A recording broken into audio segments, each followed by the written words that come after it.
Bonjour à tous. Alors, on va faire une première partie où je vais vous aider à compléter ou à corriger le travail que vous deviez faire pour aujourd'hui. Et ensuite, on va faire donc la deuxième partie du cours à travers la construction d'un croquis qui nous permettra de résumer la guerre froide. Et ensuite, donc dans notre prochain cours, on verra comment la guerre froide s'est terminée. Alors, j'avais choisi comme titre B, rivalité partout et surtout, partout, c'est-à-dire partout dans le monde, mais même ailleurs, on va voir la conquête spatiale, et surtout, c'est-à-dire sur tous les domaines. On pourrait parler aussi du sport, hein, par exemple, pendant les JO, il y avait un affrontement très symbolique entre les soviétiques d'un côté et les sportifs américains de l'autre. Alors, vous aviez donc ce document-là qui pouvait vous être très utile pour comprendre un certain nombre de choses. Alors, donc, vous avez les deux sortes de bombes. Premièrement, la bombe A, la bombe atomique, et la bombe H, la bombe à hydrogène. L'ensemble, ça forme ce qu'on appelle les bombes nucléaires. Donc, vous avez deux sortes de bombes nucléaires. La bombe A, bombe atomique, bombe H, bombe à hydrogène. La bombe A, c'est celle qui a été utilisée militairement sur le Japon, à Hiroshima et à Nagasaki en 1945. La bombe H, elle a été testée, mais elle n'a jamais été utilisée, heureusement, militairement, puisqu'elle est, vous voyez, jusqu'à 4000 fois plus puissante. Donc, en gros, la bombe A détruit une ville, la bombe H détruit un pays. Alors, vous voyez que en 1945, ce sont seulement les États-Unis qui ont la bombe A, la bombe atomique. L'URSS ne l'aura qu'en 1949, donc ils ont 4 ans de retard. Bombe H, elle est inventée en 1952 par les Américains, mais vous voyez, là, les Soviétiques vont rattraper leur retard, puisque en 1953, donc un an seulement après, ils ont la bombe H. On voit que donc, si on était dans une course, là, ils sont encore assez loin derrière, là, ils sont juste derrière. Alors, on voit que là, ils vont en fait les doubler. Premier satellite. Les satellites sont donc des constructions humaines qui sont envoyées dans l'espace, qui tournent autour de la planète, et qui aujourd'hui par exemple nous sert à avoir des connexions pour nos téléphones. Alors le premier satellite de l'histoire de l'humanité était envoyé en 1957, il s'appelait Sputnik, c'est le nom qu'on a donné à ce satellite, et vous voyez que pour le coup ce sont les soviétiques qui ont réussi à le faire avant les Américains. Donc dans une course, hop, ça y est, les soviétiques ont doublé les Américains. Ce qu'on va appeler la course à la conquête spatiale, vous voyez bien pourquoi. Premier vol avec un animal, donc première fois qu'on a envoyé un être vivant dans l'espace, la chienne Laika en 1957, les Américains y arrivent, mais l'année suivante, donc ils sont encore en retard. Premier vol d'un être humain, Yuri Gagarin, l'homme que vous voyez là, premier homme dans l'espace, eh bien c'est un soviétique. Les Américains n'y arriveront qu'un an plus tard. Alors, ça va être une gigantesque humiliation pour les Américains. Ainsi, le président américain, Kennedy, va faire un grand discours qui va rester dans les mémoires, où il va dire qu'il faut tout faire pour réussir à faire mieux que les soviétiques, et il va lancer un vaste programme à travers la NASA pour envoyer un homme sur la Lune. Alors, il dit qu'il faut le faire avant la fin de la décennie, donc avant 1970. Alors lui va mourir avant, il ne le verra jamais, mais les Américains vont y arriver. Le premier homme à marcher sur sur la Lune, c'est Neil Armstrong en 1969. Alors, je sais que sur YouTube et autres, vous voyez des trucs qui vous expliquent de long en large et en travers comment l'homme n'a jamais marché sur la Lune. Alors, argument de base pour dire que tout ça, c'est n'importe quoi. Si l'homme n'avait jamais marché, si un Américain n'avait jamais marché sur la Lune, les Soviétiques l'auraient dit et l'auraient démontré. Ils avaient les moyens de le démontrer sans problème. Donc malheureusement pour les Soviétiques, les Américains ont bien marché sur la Lune. Après, les images que vous voyez, peut-être qu'elles ont été en effet modifiées, arrangées, etc., etc. Mais ça, à la limite, c'est relativement secondaire. Ce qui est sûr, c'est que oui, les hommes ont marché sur la Lune. Après, vous pouvez douter si vous voulez de la véracité des images qu'on vous montre, mais le fait en lui-même n'est pas contestable. Alors, vous voyez quel est le but en fait? Le but de tout ça, c'est d'arriver à ça. Programme de défense antimissile, c'est-à-dire que les missiles au départ sont envoyés, enfin les bombes nucléaires sont au départ envoyées par avion. Ce sont des bombardiers qui les envoient. Ensuite, c'est envoyé par des missiles, c'est-à-dire des fusées qui partent d'un endroit de la Terre et qui vont à un autre endroit de la Terre, qui sont beaucoup plus rapides et beaucoup plus difficilement arrêtables. Le but est donc de pouvoir faire en sorte qu'il n'y ait plus ce qu'on appelle l'équilibre de la terreur. Comme les deux ont la bombe, on ne peut pas utiliser la bombe parce qu'on sait que sinon, dès qu'on va envoyer la bombe, ceux d'en face l'enverront aussi. Donc, c'est le principe, on ne va pas donner une gifle si on sait qu'on va la reprendre immédiatement.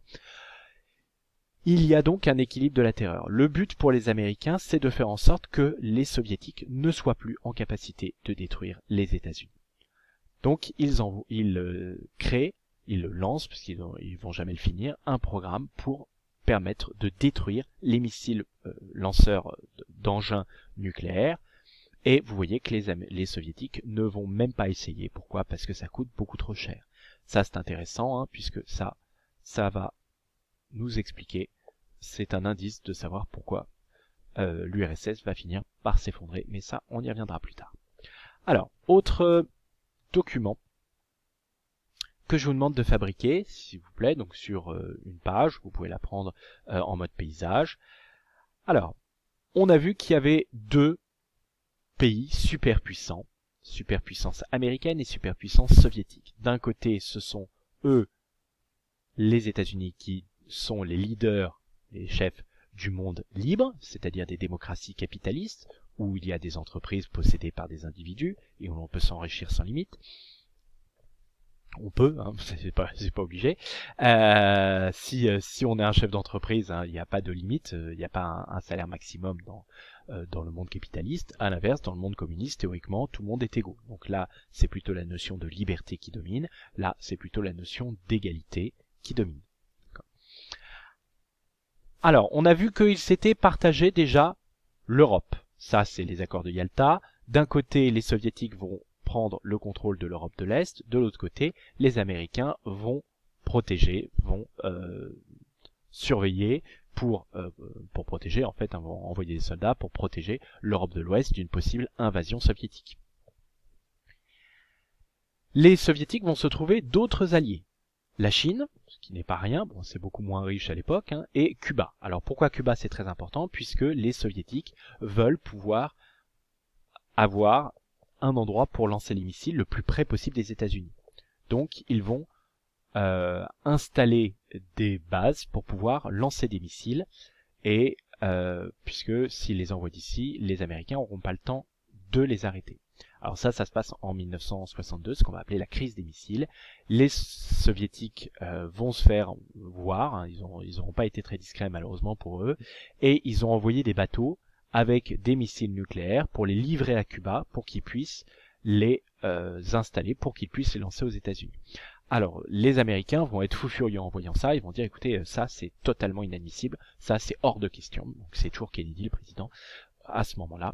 Et donc, ils vont faire un blocus, c'est-à-dire qu'ils vont envoyer l'armée américaine, entourer l'île de Cuba, et empêcher tout bateau soviétique d'arriver. Il faut savoir que c'est le moment sans doute où on a le plus risqué que ce conflit dégénère carrément en guerre ouverte.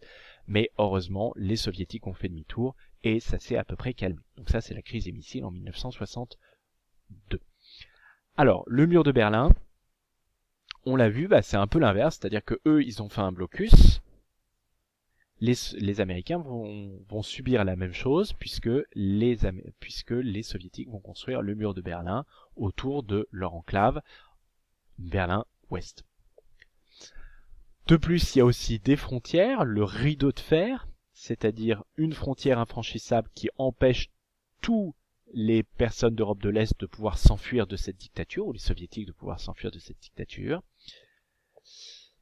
Et il y a deux alliances principales.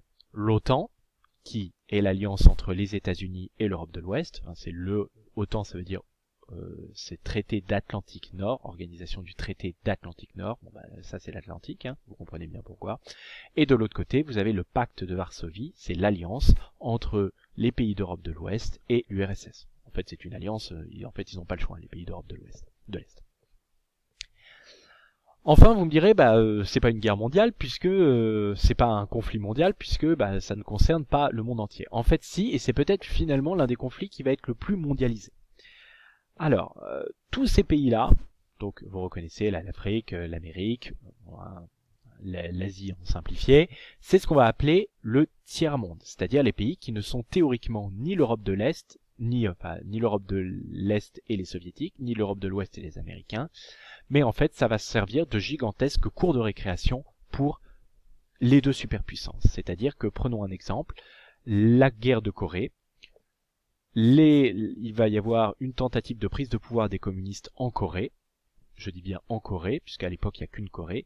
Les soviétiques vont donc du coup armer les Coréens communistes pour qu'ils prennent le pouvoir, et bien à l'inverse, les Américains vont du coup faire la guerre pour essayer d'empêcher que la Corée devienne communiste. Vous le savez sans doute aujourd'hui, c'est pour ça qu'il y a deux Corées. La Corée du Nord qui reste communiste et la Corée du Sud qui est alliée des Américains. Pareil pour le Vietnam, sauf que là les Américains vont perdre. Le Vietnam est en train de devenir communiste, donc les Soviétiques livrent des armes aux Vietnamiens pour qu'ils puissent faire leur révolution. À l'inverse, le gouvernement américain va livrer des armes aux opposants des communistes et va ensuite envoyer des soldats. C'est la guerre du Vietnam. Cette fois-ci, ils vont la perdre. Le Vietnam va entièrement devenir communiste. Alors, on aurait pu multiplier les exemples. Il y a l'Afghanistan. Les Soviétiques vont envahir l'Afghanistan dans les années 1980. Les Américains vont envoyer des armes et de l'argent aux Afghans pour qu'ils puissent combattre les Soviétiques. Vous voyez, ça n'est jamais direct. On utilise les autres. Et il n'y a jamais un Soviétique qui se retrouve face à un Américain. Un Soviétique va par contre se retrouver face aux alliés des Américains, et les Américains vont se retrouver face aux alliés des Soviétiques. Il n'y a jamais de guerre directe entre ces deux superpuissances. Donc vous voyez qu'il y a de très nombreux cas, et en fait, là je vous en ai mis quelques-uns, mais j'aurais pu en mettre beaucoup plus. Alors, il y a donc ce qu'on va appeler l'Ouest, le monde dit libre. Alors, ce sont eux qui s'appellent le monde libre, c'est par exemple les États-Unis. Et à l'inverse, le monde communiste, ce qu'on va appeler l'Est. Donc, l'Ouest ou l'Est, c'est devenu des expressions au moment de la guerre froide. On peut aussi diviser d'une autre façon le monde. Le Nord, ce sont les pays riches, les pays développés. Le Sud, ce sont les pays en voie de développement, à l'époque les pays pauvres. Donc, en fait, c'est deux camps dans le nord, deux camps riches qui vont utiliser le sud pour se combattre, pour essayer de dominer le maximum d'espace dans le monde. Voilà. J'espère que je n'ai pas été trop long. Je vous souhaite un bon courage